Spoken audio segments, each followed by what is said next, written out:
Well, when people walk in this house, they ask what's different.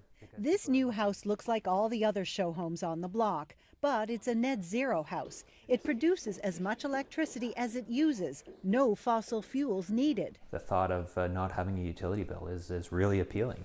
So we're walking into a mechanical room for this house, and on first Brent glance, Strawn is with this Minto, one of mechanical a room is handful the of same as any developers that other have house. teamed up with the So federal this is where government to the make solar net panel zero energy is homes coming more down in affordable. here.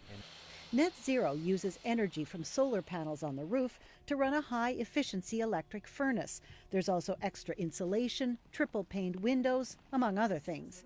It adds another 15%, or in the case of this house, $75,000.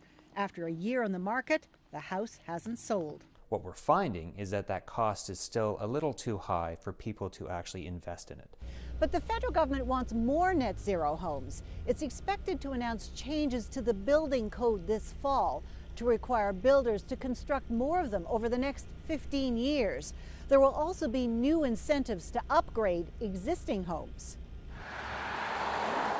The goal is to reduce the emissions from homes that produce about 17% of Canada's carbon pollution. We've gone as far as to add 1 inch of insulation on the outside of the studs. Tanya Rumack is with the company that builds super energy efficient homes in Edmonton.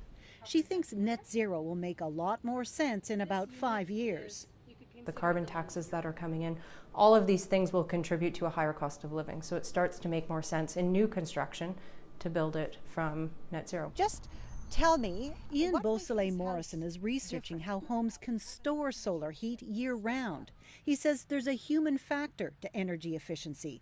Despite better construction and appliances, houses use the same amount of energy they did 25 years ago. We've offset all the technical gains we've made the last quarter century by living in bigger and bigger houses. So while the government is forging ahead with net zero, it's not clear how quickly it will catch on with buyers. Margot McDermott, CBC News, Ottawa.